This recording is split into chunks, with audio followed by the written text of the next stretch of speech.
എല്ലാവർക്കും ക്വിസ് മീഡിയയിലേക്ക് സ്വാഗതം. ഹിരോഷിമ ദിന ക്വിസിൽ പങ്കെടുക്കുന്ന വിദ്യാർത്ഥികൾക്കായി സഹായകരമായ ചോദ്യോത്തരങ്ങളാണ് ഞാൻ നിങ്ങൾക്കായി ഇന്ന് അവതരിപ്പിക്കുന്നത്. വീഡിയോയിലേക്ക് കടക്കും മുമ്പ് നിങ്ങൾ ഇതുവരെയും ഈ ചാനൽ സബ്സ്ക്രൈബ് ചെയ്തിട്ടില്ലെങ്കിൽ മറക്കാതെ ചാനൽ സബ്സ്ക്രൈബ് ചെയ്ത് ബെല്ലൈക്കൺ കൂടി എനേബിൾ ചെയ്യുക. നമുക്ക് ചോദ്യത്തിലേക്ക് കടക്കാം. ഹിരോഷിമയിൽ വർഷിച്ച അണുബോംബിൻ്റെ പേര് എന്തായിരുന്നു? ഉത്തരം ലിറ്റിൽ ബോയ്. രണ്ടാം ലോക മഹായുദ്ധകാലത്ത് അമേരിക്ക ഹിരോഷിമയിൽ അണുബോംബ് വർഷിച്ചത് എന്നാണ്? ഉത്തരം 1945 ആഗസ്റ്റ് 6. രണ്ടാം ലോക മഹായുദ്ധകാലത്ത് അമേരിക്ക നാഗസാക്കിയിൽ അണുബോംബ് വർഷിച്ചത് എന്നാണ്? ഉത്തരം 1945 ആഗസ്റ്റ് 9.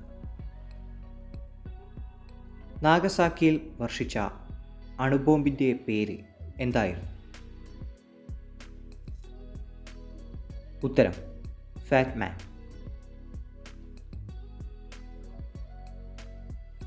ഫാറ്റ്മാൻ എന്ന അണുബോംബിൻ്റെ ഭാരം എത്രയായിരുന്നു? ഉത്തരം 6.4 കിലോഗ്രാം. ഹിരോഷിമയിൽ ബോംബ് വർഷിച്ച വിമാനത്തിൻ്റെ പേര് എന്താണ്? ഉത്തരം എനോല ഗേ. ഹിരോഷിമയിൽ ബോംബ് വർഷിച്ച വിമാനത്തിൻ്റെ പൈലറ്റ് ആരായിരുന്നു? ഉത്തരം പോൾ ടിബറ്റ്സ്. നാഗസാക്കിയിൽ ബോംബ് വർഷിച്ച വിമാനത്തിൻ്റെ പേര്? ഉത്തരം ബോസ്കർ. നാഗസാക്കിയിൽ അണുബോംബ് വർഷിച്ച വിമാനത്തിൻ്റെ പൈലറ്റ് ആരായിരുന്നു? ഉത്തരം ചാൾസ് സ്വീനി.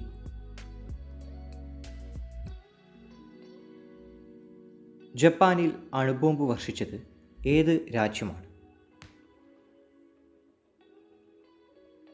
ഉത്തരം അമേരിക്ക.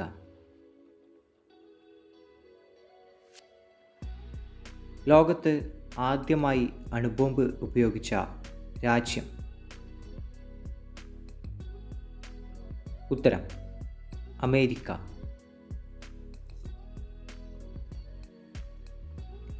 ലോകത്ത് ആദ്യമായി അണുബോംബ് ഉപയോഗിച്ച യുദ്ധം?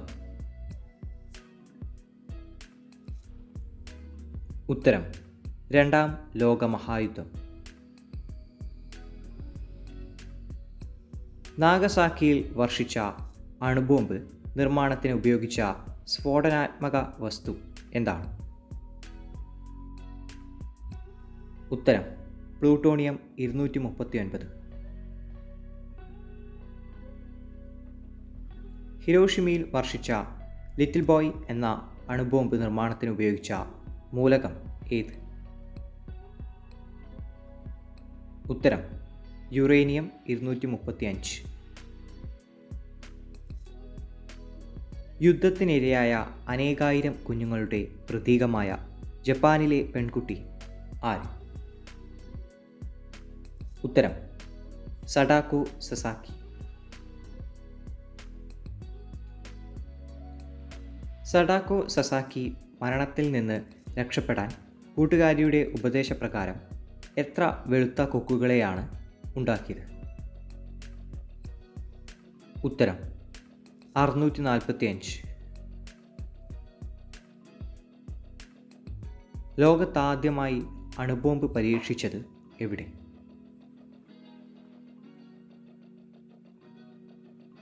ഉത്തരം മെക്സിക്കോയിലെ മരുഭൂമിയിൽ.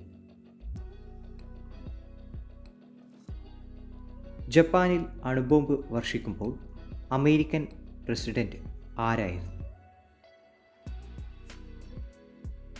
ഉത്തരം ഹാരി എസ് ട്രൂമാൻ.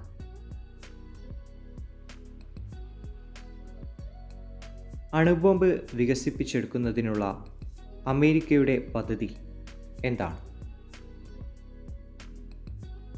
ഉത്തരം മാൻഹട്ടൻ പ്രൊജക്റ്റ്.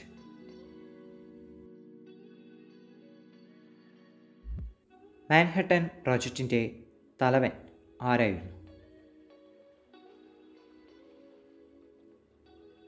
ഉത്തരം റോബർട്ട് ഓപ്പൺഹൈമർ. ആറ്റം ബോംബിൻ്റെ പിതാവ് എന്ന് വിളിക്കപ്പെടുന്നത് ആരാണ്?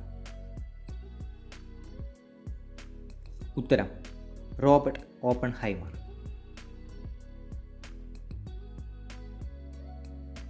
അണുബോംബാക്രമണത്തിന് ഇരയായിട്ടും ജീവിച്ചിരിക്കുന്നവർക്ക് ജപ്പാനീസ് ഭാഷയിൽ പറയുന്ന പേര് എന്താണ്? ഉത്തരം ഹിബാകുഷ.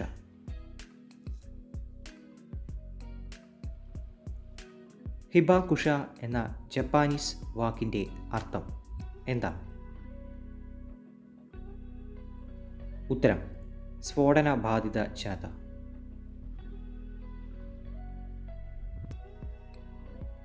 ഒരായിരം കൊക്കുകളും ഒരു ശാന്തി പ്രാവും എന്ന ബാലസാഹിത്യ കൃതിയുടെ രചയിതാവ് ആരാണ്? ഉത്തരം പ്രൊഫസർ എസ് ശിവദാസ്.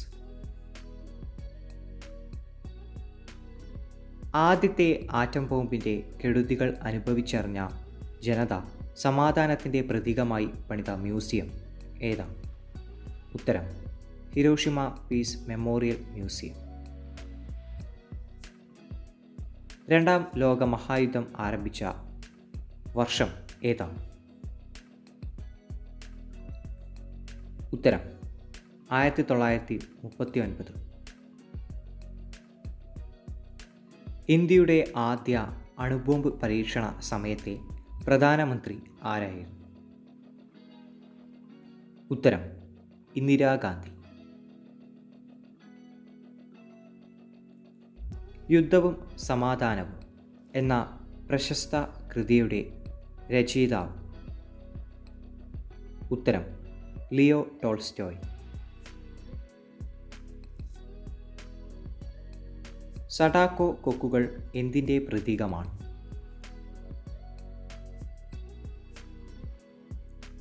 ഉത്തരം സമാധാനം.